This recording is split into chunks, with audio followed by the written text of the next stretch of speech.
Travis Turner caught the woman mid-air as she tumbled down the marble stairs, her scream slicing through the air of the downtown Seattle office building like a siren. Then everything went still. "Whoa, I got you. Hey, are you okay?" he asked, holding her close against his chest as his back slammed against the wall, breaking their fall with a grunt.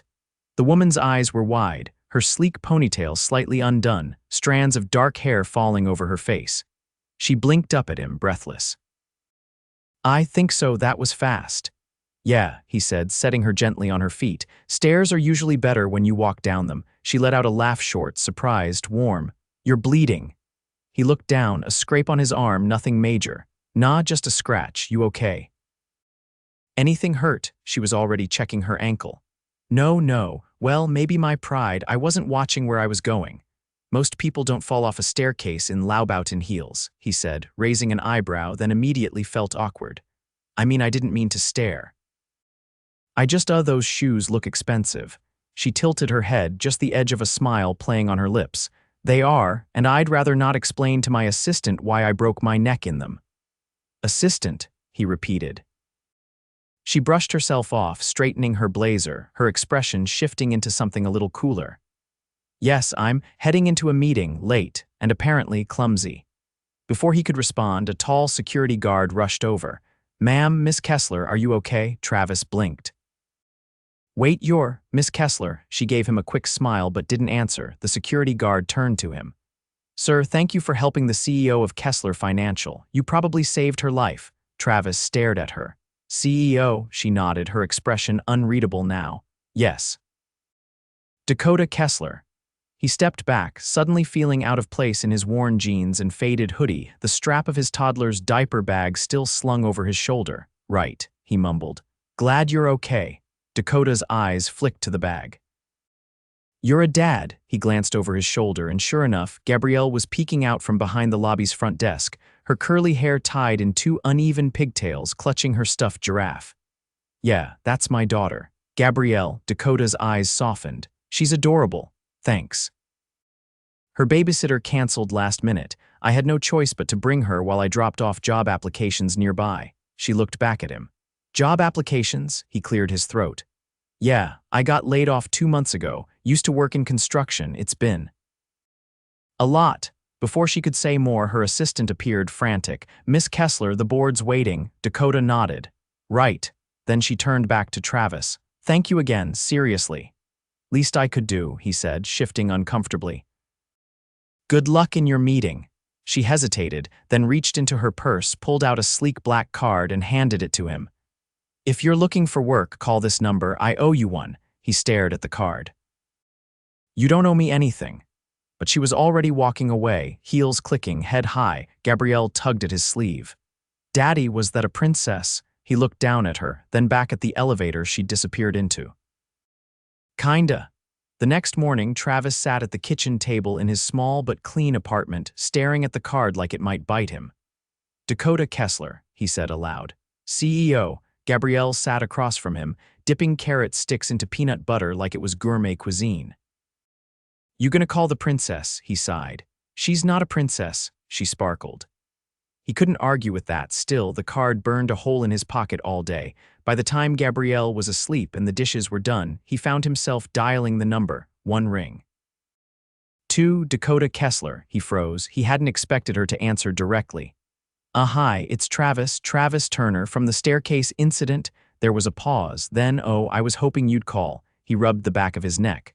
"I wasn't sure if you were serious." I meant it." "Come by the office tomorrow morning. Ask for me directly." He hesitated. "I don't know anything about finance.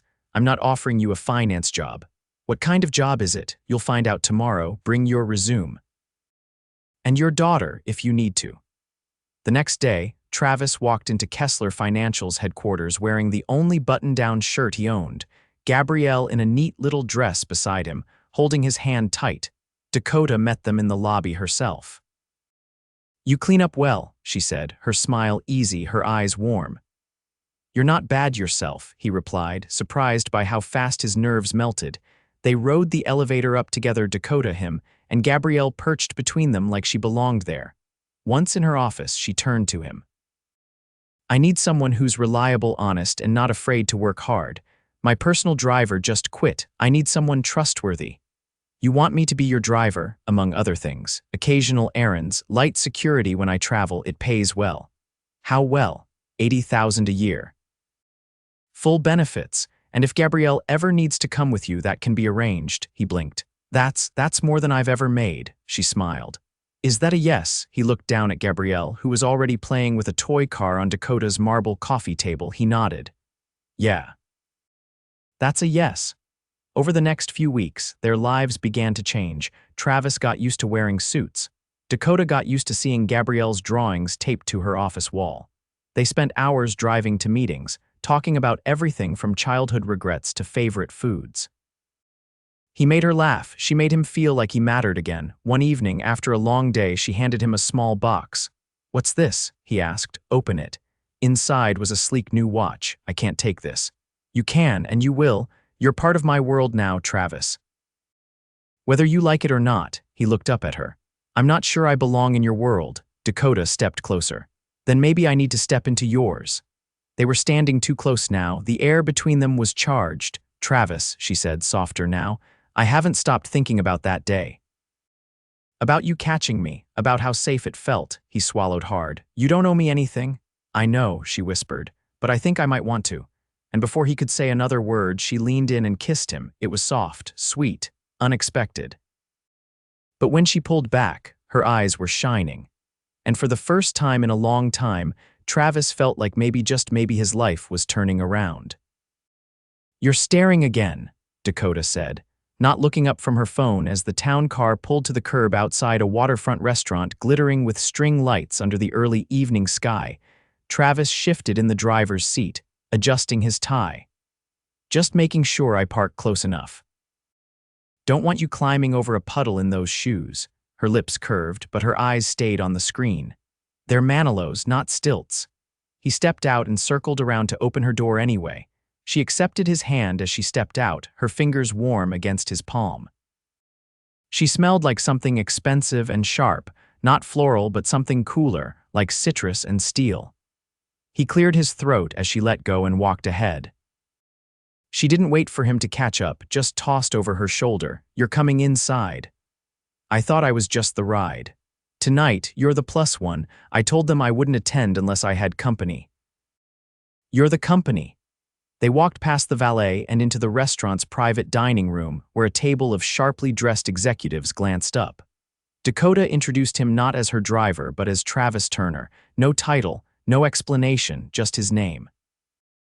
A woman in a navy suit with a platinum cuff bracelet leaned toward Dakota as they took their seats. "Is this him?" Dakota didn't flinch. "Yes." The woman's eyes slid over to him. "Interesting choice." "She's not subtle," Travis muttered once they were seated, reaching for his water glass. "She's also on the board," Dakota replied, unfazed. "You'll get used to it." He leaned in. "You do this often, bring strangers to high-end dinners to keep the sharks circling?" She turned fully toward him. "You're not a stranger." "Feels like it sometimes."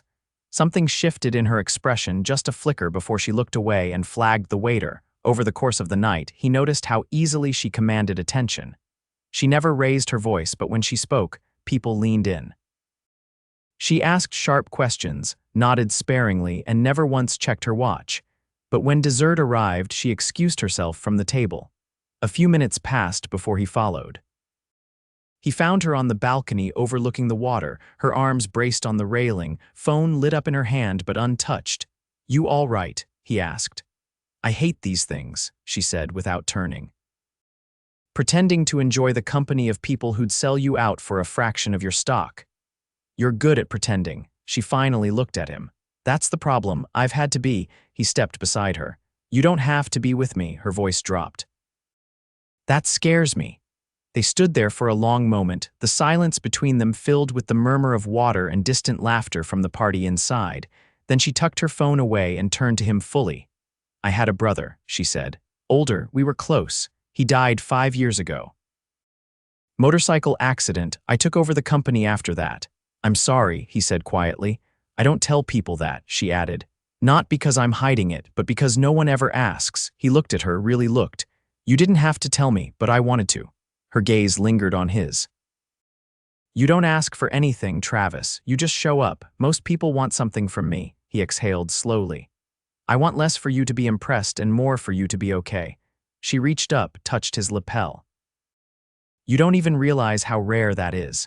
They left early, skipping coffee and final toasts. She opened the door to the backseat herself, but when he reached for the wheel, she stopped him. Let me drive. What? I want to. He didn't argue. Moments later, they were on the highway, the city lights behind them, her hands steady on the wheel of her own car. He watched her in the glow of passing headlights. Where are we going? You'll see. They pulled up to a quiet marina, empty except for a few docked sailboats rocking gently in the dark. She led him down the pier in silence until they reached the end where a bench faced the open water. I used to come here with my brother, she said, sitting. He said water made everything feel smaller. Problems, people, pressure. Travis sat beside her. He sounds like he was smart. He was reckless, but he was the only person who saw me before the company did. He didn't say anything, just waited. She turned to face him.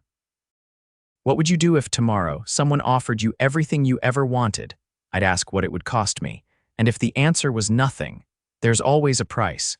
She nodded once, then leaned in again, slower this time. She kissed him without hesitation, longer, deeper than before. Her fingers curled into his collar like she was anchoring herself. When they pulled apart, she didn't let go. I don't know what this is yet, she whispered. He brushed a strand of hair away from her cheek. We don't have to name it. But deep down, he already knew it was something he couldn't walk away from, not now, not ever. The silence between them was no longer awkward, it had turned into something else entirely. Comfortable, charged. Dakota's hand remained in Travis's as they walked back down the dock, but neither of them spoke until they reached the car. He held the door for her. She didn't thank him this time. She just looked at him like she was memorizing his face. By the time they returned to the city, it was past midnight and the streets were nearly empty. Travis glanced at his phone. I should check in with Mrs. Finley. She was kind enough to stay late with Gabrielle tonight. Dakota reached into her bag. Let me cover the overtime. He shook his head. You've done enough. She didn't argue, but she did glance at him sideways. You're not very good at letting people take care of you. That's because most people disappear when things get hard. Her voice was low. I haven't gone anywhere, he looked at her then. No. You haven't. She leaned back against the seat, eyes on the skyline. Do you know how many people told me I'd never be taken seriously in this city because I got my name from inheritance and not grit? I've seen you work. You earned everything you have. Her eyes shifted to his. That's why I don't say it often. Because when I do, people either want to cut me down or climb on my shoulders. Not everyone's like that. No, she said. You're not. The next morning, Travis found a neatly folded suit hanging from his apartment door. There was no note, no explanation, but he recognized the cut. It was tailored, sharp. There was a second, smaller package tucked inside the pocket, an envelope with a card containing the address of a private school. Inside, a handwritten message. Enrollment slot open, thought of G. D. He stared at the card for a long time before picking up the phone and calling the number listed. The woman who answered already had Gabrielle's name on file. Later that afternoon, he met Dakota in her office, where she stood by the floor-to-ceiling window, arms crossed, her earrings catching the light. You didn't have to do that, he said. I know. He stepped inside and closed the door behind him. That school is expensive. I didn't do it to impress you. I did it because she deserves it, and so do you, he exhaled, pressing a hand to his jaw. This is moving fast. She turned to face him. Do you want me to slow down? He met her gaze. No, but I need to understand what this is. I'm not a project. I'm not a charity case. You're not a case, you're a choice. That's a big difference. I know. He walked to her desk, picked up a crystal paperweight, then set it back down. You're used to control, I get that.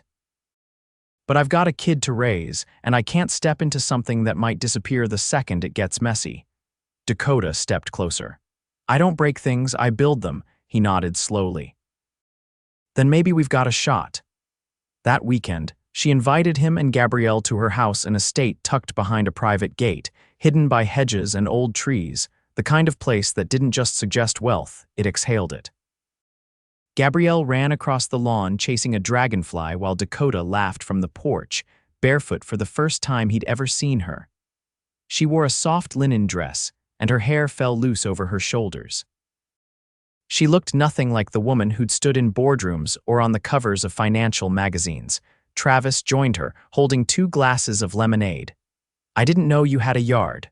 I don't use it much." "Work doesn't leave room for bonfires or tree climbing." Gabrielle's giggles echoed from the garden. "You might start using it more now," he said. She took the glass, brushing her fingers against his. "I hope so." They stayed until twilight. Gabrielle fell asleep in his arms on the ride home, her head on his shoulder, her tiny breaths warm against his neck. As he turned to say goodbye at Dakota's front door, she stopped him. "I want to show you something." He followed her through the house to a room he hadn't seen before. It was lined with photographs, black and white portraits, a few faded Polaroids, and candid shots of 2 teenagers grinning with their arms around each other.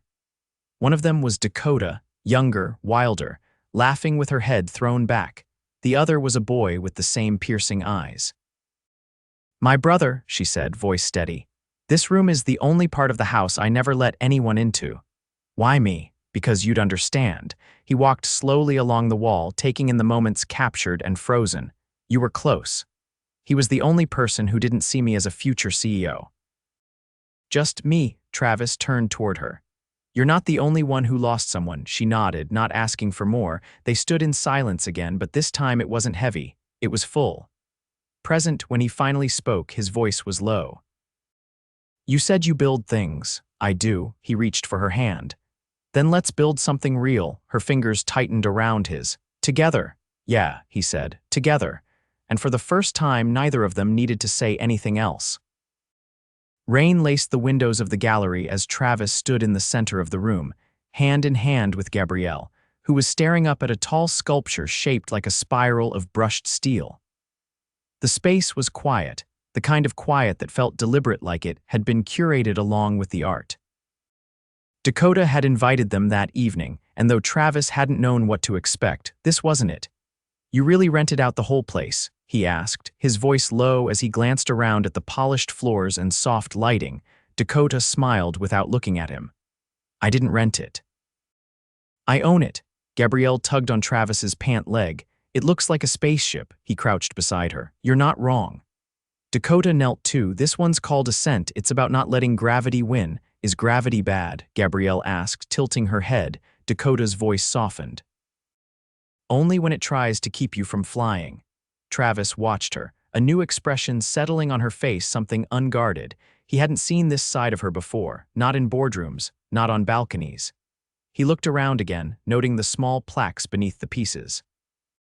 Most had names he didn't recognize, but one caught his eye: Kessler in delicate script. "You're an artist." She stood and brushed her hands down the sides of her coat. "Not anymore. I didn't know. I only ever showed these here, quietly, no press. No investors." "Why?" "Because they're mine," she said. "Not the companies, not the boards, not the shareholders, just mine."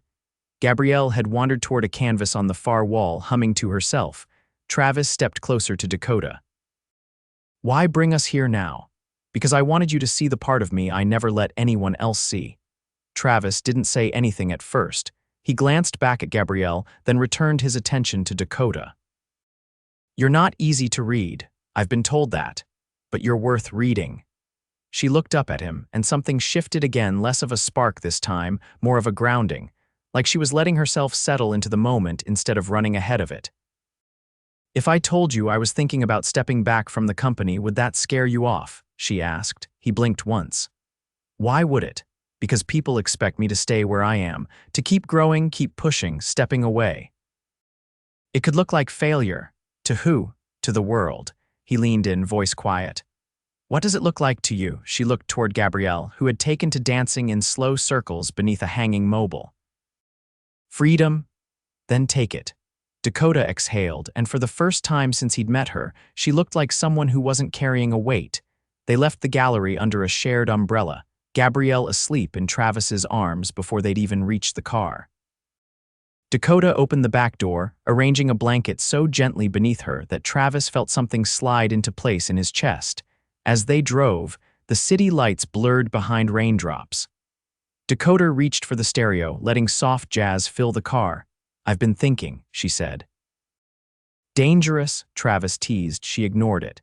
I want to start something new, not just a life with you, a foundation. He raised an eyebrow. What kind? For single parents. Access to real opportunities. Childcare, housing stipends, scholarships. He stared at her, stunned. That's massive. I know. Why now? Because I finally understand what it means to build something that matters. He looked at her for a long beat. You're serious. I'm always serious. Then I want in. She turned to him, surprised. Really, I can help. Construction background, remember? I know how to build things, physically and otherwise. She smiled. Then we'll build it together. The silence after that was comfortable, no tension, no need to fill the space, just understanding. 2 weeks later, they stood in a sun-drenched courtyard as Gabrielle ran between rows of white chairs, scattering petals from a basket she'd insisted on carrying. Travis straightened his tie, then looked down at the small velvet box in his hand. Dakota stepped out from behind a column, wearing a tailored ivory suit that caught the light with every movement. Her hair was pulled back, simple and elegant. She walked straight to him, no hesitation. This isn't a wedding, she said softly. Not yet. No, he agreed, taking her hand. But it's the beginning. He opened the box to reveal a single key silver engraved with 3 small initials, GTD. Her eyes lifted to his, surprised. It's to the new place. You got the house, he nodded. 3 bedrooms, a yard, and a studio. For the art you're going to start making again. She blinked once, then laughed, and it was the kind of laugh that made people turn their heads, free, full. You remembered that. I remember everything. Gabrielle ran up just then, her cheeks flushed. Is it time for cake? Dakota crouched beside her. Almost. Travis reached for both their hands. Let's go cut it together. And as they walked into the garden, surrounded by laughter, clinking glasses, and the soft scent of blooming citrus, Dakota realized something she'd never admitted before, not even to herself. She hadn't fallen in love with Travis all at once. She'd fallen piece by piece. Through scraped knees and bedtime stories, through quiet drives and unexpected honesty, through trust that asked for nothing and gave everything. And now she wasn't falling anymore. She'd landed exactly where she belonged. Gabrielle's fingers clutched the edge of the easel as she dipped her brush into a soft shade of yellow. The sun filtered through the tall windows of their new home, turning the paint on her canvas into liquid gold. Travis stood in the kitchen nearby, sleeves rolled up, carefully arranging slices of pear on a walnut tart. The scent of warm vanilla and cinnamon drifted through the air. Dakota walked in barefoot, her hair damp from a quick shower, holding a folder in one hand and a steaming mug of tea in the other. She's been at that painting for nearly an hour, Travis said, glancing up. I know, Dakota replied, setting her tea down. She told me this one's for the wall over the fireplace. She said we needed more yellow, he smiled. She's right, we do. She set the folder on the counter and leaned over to kiss his cheek. How's the tart looking? Better than the first one. I didn't burn the crust this time. Progress, she teased, stealing a pear slice before he could stop her. He turned toward her, his voice quieter. Is it done? Dakota nodded. Final signatures went through this morning. The foundation is officially registered. The first center opens in 3 months. Travis leaned against the counter, watching her with something deeper than admiration. You really did it. We did it, she corrected. You found the space, you helped design it. You stayed up with me making budgets until 2 in the morning. I didn't mind. I liked watching you work when you weren't trying to prove anything. She reached for his hand, lacing her fingers through his. I never had someone to build with before. It always felt like I had to carry everything alone. You're not alone anymore. Before she could respond, Gabrielle ran in, holding her painting high. Finished, Dakota crouched to her level. Let me see. The canvas was a swirl of yellows and soft blues with 3 stick figures standing beneath a sun. One had a long braid, one had short hair, the smallest one wore a crown. That's me, Gabrielle explained, pointing. I'm the queen. You're the princess, Mommy's the knight. Dakota blinked. Mommy, Gabrielle nodded. Mrs. Finley said you can be my mommy if you want, and Daddy said that too, and you already live here, and you already hug me, so it counts. Travis's hand tightened around Dakota's. She reached for Gabrielle and pulled her gently into her arms. Then it definitely counts. That night, once Gabrielle was tucked into bed with her giraffe and a new bedtime story, Travis and Dakota sat on the balcony wrapped in a knit blanket, a bottle of wine between them. The city stretched out beyond the trees, distant lights flickering like grounded stars. Dakota rested her head on his shoulder. I've been thinking about doing some small gallery shows. Nothing big, just pieces I want to make. No pressure, do it. You really think anyone would care? I would. She turned her face toward his. You're biased. I'm in love with you, that's different, she smiled. Say it again. I'm in love with you. She leaned in, her lips brushing his. Good. Because I'm in love with you too. The kiss was slow, certain, not filled with urgency but with promise. It wasn't about falling anymore, it was about staying. Choosing. Every single day. The next morning, Gabrielle stood in the backyard in a white dress with yellow flowers, throwing petals into the air as Travis adjusted his tie in the mirror, and Dakota fastened a delicate chain around her neck. Their wedding wasn't in a cathedral or a ballroom or a vineyard. It was in the garden behind their home, beneath a canopy of trees wrapped in fairy lights. Friends stood in small clusters. Mrs. Finley sat in the front row beside Dakota's assistant, both dabbing their eyes. Gabrielle walked ahead of them down the aisle, scattering petals with precise concentration. As Dakota reached Travis, she didn't carry a bouquet. She carried his hand. The officiant kept it short. They didn't need long speeches or grand declarations. They only needed one promise each. Travis looked into her eyes. I promise to be yours fully without keeping anything back, not ever. Dakota's voice was steady. I promise to choose you, every morning, every night, no matter what this world throws at us. They kissed before they were told to, and no one minded. Afterward, Gabrielle ran between the tables set out across the lawn, her laughter rising above the soft music. Travis spun Dakota in the middle of the grass, her heels in the dirt, their laughter carried on the breeze. Later, when the guests had gone and the candles burned low, the three of them lay tangled on a blanket outside, watching the stars. I want a telescope, Gabrielle whispered sleepily. We'll get one, Dakota said, brushing her hair back. I want to see everything. Travis kissed her forehead. You already do. In the quiet, Dakota reached for Travis's hand. You're not afraid anymore, he asked. I'm still afraid, she whispered, but I'm not alone in it, he nodded. Neither am I. They watched the sky until it blurred into morning, the first light creeping over the trees. And there, wrapped in each other and in the kind of peace that only comes after the storm, they knew they had built something unbreakable. Together. Forever.